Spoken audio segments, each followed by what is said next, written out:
नमस्ते, मैं हूं संजय दीक्षित और आप देख रहे हैं दी जयपुर डायलॉग्स। 2024 के जनरल इलेक्शंस अब कुछ ही दिनों में आरंभ होने वाले हैं, लेकिन आज मोदी और अन्नामलाई ने मिलकर तमिलनाडु के लिए एक ऐसा इशू उठा दिया है जिसका कोई भी किसी भी प्रकार का उत्तर कांग्रेस और डीएमके नहीं दे पाएंगे।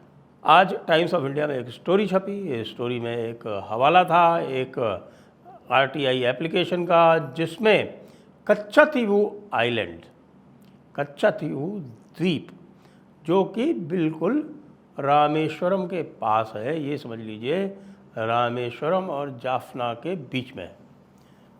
और ये जो था, ये लगातार ये जो रामनाड जिसको बोलते हैं, रामनाथपुरम, जहाँ रामेश्वरम मंदिर स्थित है, रामनाड के राजा के आधिपत्य में हुआ करता था।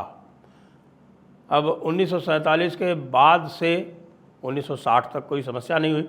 1960 में जब सिलोन जो था, जो एक ब्रिटिश कॉलोनी था, वो स्वतंत्र होता है और वो श्रीलंका बन जाता है। उस समय वो क्लेम्स बनाना शुरू करता है। उन क्लेम्स को हमारे यहाँ के जो सबसे बड़े अटॉर्नी जनरल हुआ करते थे, नंबर 1 जो लॉ ऑफिसर होते हैं सरकार के, उन्होंने एमसीसी तलवार ने कहा कि इसमें कोई दम नहीं है और हमारा जो लीगल केस है बहुत स्ट्रांग है, इसका कोई मतलब नहीं है, we can fight it out. लेकिन 1961 में नेहरू जी ने लिखा एक नोट में कि इस द्वीप का, इस आइलैंड का हमारे लिए कोई महत्व नहीं है भाई, कोई महत्व नहीं है। ये उसी प्रकार है जिस प्रकार से आप देखें राम मनोहर लोहिया ने अपने संस्मरणों में लिखा है, और भारत टूट गया, जो उनकी नहीं जो क्या है, विभाजन के गुनहगार, उस पुस्तक में the guilty man of partition English में जिसका नाम है, उसमें उन्होंने लिखा है कि भाई मैं तो जब शॉक हो गया जब ये ईस्ट बंगाल उस समय का जो था, वहाँ पर ये गए थे, इनके साथ में मैं गया था, और इन्होंने वहाँ की जो भूमि है उसको देख कर कहा कि ये कोई जगह है क्या है, ये हम इस तरह की जगहों पर हम झगड़ा करेंगे क्या, ये कोई जगह है? बिल्कुल देखो, बिल्कुल चारों तरफ दल दल सब कुछ है, व्हाट ए प्लेस, व्हाट। तो उन्होंने पार्टीशन में आसानी से इसलिए ईस्ट बंगाल दे दिया। और इसी तरह से उनको कोई पश्चिम पंजाब से भी कोई विशेष प्रेम नहीं था, और कश्मीर से उनको थोड़ा सा प्रेम था, तो कश्मीर में उन्होंने तमाशा कर दिया। उसके बाद उन्होंने मणिपुर में एक काबा वैली हुआ करती थी, वो उन्होंने अपने जेनरॉसिटी में, क्योंकि विदेश नीति का मतलब उनका ये था कि जो भी कोई आपसे कोई क्लेम करे, आप अपनी तशरीफ़ उसके सामने कर दो और उसको अपनी इच्छाओं की पूर्ति कर लेने दो। तो काबा वैली दे दी मणिपुर को, मणिपुर की वो बर्मा को दे दी, उस समय जो बर्मा था म्यांमार है। इसी तरह से कोको आइलैंड हुआ करता था, वो हमारे आधिपत्य में था, उसको उन्होंने दे दिया उठा के, किसको? म्यांमार को। आज वहाँ पर चीन का एक सेंटर बन गया है, वहाँ पे रेडार सेंटर बन गया है। इसी तरह से वो काबा वैली जो है, वो काबा वैली में जो मिलिटेंट्स हैं उसका उपयोग करते हैं बड़े आराम से।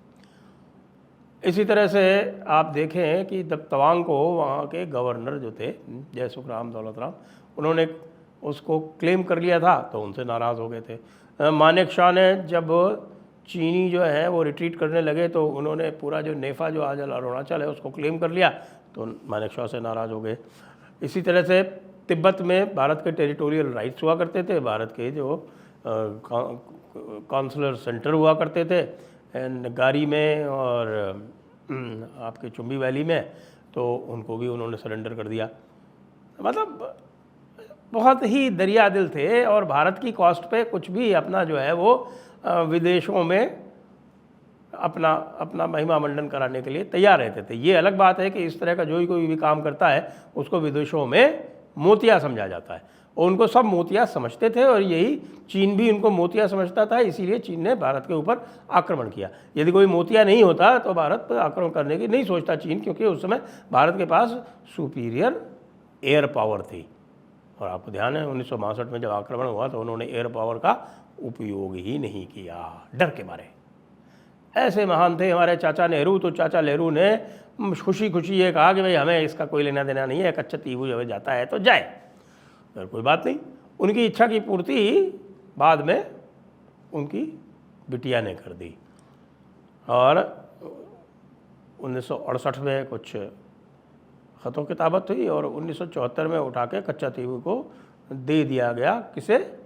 श्रीलंका को। देखिए ज़रा, यहाँ एक एक इंच ज़मीन के लिए भारत के जो फौजी हैं वो अपना सर कटा देते हैं, बलिदान देते हैं। और हमारे चाचा नेहरू जो हैं वो चाहे सिक्किम हो, चाहे तिब्बत हो, चाहे आपका नेफा हो, चाहे काबा वैली हो, चाहे कोको आइलैंड हो, चाहे कच्चा तीबू आइलैंड हो, या किसी भी चीज़ को, हाँ है, इसका हमारे लिए कोई महत्व नहीं है, कुछ नहीं। आपको पता है कि हमारी मैरीटाइम बाउंड्री शिफ्ट हो गई उसके वजह से। और उसमें भी जो एग्रीमेंट किया गया सन 74 में, उसमें एक क्लॉज 6 था। उस क्लॉज 6 में था कि हमारे जो मछुआरे हैं वो कच्चा तीबू में जाकर अपने नेट्स इत्यादि जो है वो सुखा सकते हैं, वहाँ के आसपास वो मछली भी मार सकते हैं। बाद में साल भर बाद उस आर्टिकल 6 को भी हटा दिया गया, है ना, दरिया दिली। और न केवल ये, आज जिस समय मैं ये बोल रहा हूँ उसके कुछ समय बाद आप देखिएगा, आज अन्नामलाई आए थे और अन्नामलाई ने इस बात का पूरा खुलासा किया था। ये इशू जो है ये बहुत सेंसिटिव है, विशेषकर साउथ तमिलनाडु में, क्योंकि साउथ तमिलनाडु में रहने वाले जो मछुआरे हैं उनको बार बार श्रीलंका की जो सेना है वो, श्रीलंका की जो नेवी है वो उनको बार बार गिरफ्तार कर लेती है जब वो कच्चा तीबू के पास जाते हैं। और कच्चा तीबू उनका ट्रेडिशनल एरिया रहा है, वो कई बार उधर चले जाते हैं और उनको पकड़ लिया जाता है और उसके बाद फिर भारत उनको छुड़वाने जाता है। एक बार तो वहाँ जो कुछ मछुआरे थे उनको डेथ सेंटेंस भी दे दिया था, उनको फांसी की सज़ा दे दी गई थी। बड़ी मुश्किल से मोदी जी ने उनको छुड़वाया। तो ये क्यों होता है? क्योंकि नेहरू जी ने, कांग्रेस ने उनको दे दिया और बाद में डीएमके ने उसमें कोलैबोरेट किया। डीएमके ने कैसे कोलैबोरेट किया? क्योंकि इसका पॉलिटिकल फॉलोआउट क्या होगा और उसको किस तरह से भटकाया जाए, उसको किस तरह से काबू में किया जाए, इसके ऊपर हमारे एमईए से और डीएमके सरकार के बीच में बताते हैं कि बहुत लंबी चौड़ी ख़तों किताबत हुई। उसके भेद जो हैं वो आज पूरे खुल जाएंगे और उसमें उनको समझाया गया और उनको बताया गया कि किस तरह से इसके फॉलोआउट को कंटेन करना है। तो आप ये देखिए कि 3 वे कंस्पिरेसी, ये वही डीएमके है, ये वही डीएमके है जो एलटीटीई को सपोर्ट करती थी और ये वही डीएमके है जिसने कच्चा तीबू को श्रीलंका में चला गया तो उसका कोई भी किसी भी प्रकार का न तो विरोध किया बल्कि कोलैबोरेट किया कांग्रेस सरकार के साथ में उसको दबाने में। तो भाई अब तो ये मैटर उठा लिया गया है, अब मोदी जी ने उठा लिया है, अन्नामलाई ने उसके ऊपर प्रेस कॉन्फ्रेंस कर ली है और मोदी और अन्नामलाई की जोड़ी जो है इसको पूरी तरह से इसकी जो इमोशनल पिच है उसको आगे बढ़ाने वाली है। इसलिए भाई साहब तमिलनाडु में ये समझ लीजिए कि खेला हो गया और ये खेला जो है ये बहुत दूर तक जाएगा। इसका इम्पैक्ट जो है वो पूरे के पूरी जो साउथ तमिलनाडु है उसकी कम से कम 15 कंस्टिट्यूंसी में पड़ने वाला है।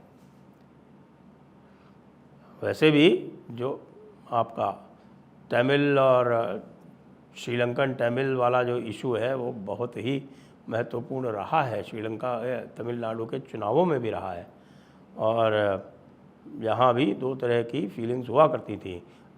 जयललिता जो थी वो एलटीटीई को अपोज करती थी, लेकिन डीएमके जो थी वो पूरी तरह से अराष्ट्रीय होके एलटीटीई को सपोर्ट करती थी, क्योंकि एलटीटीई जो है वो बेसिकली मिशनरी ऑर्गेनाइजेशंस के द्वारा प्रमोट किया गया था।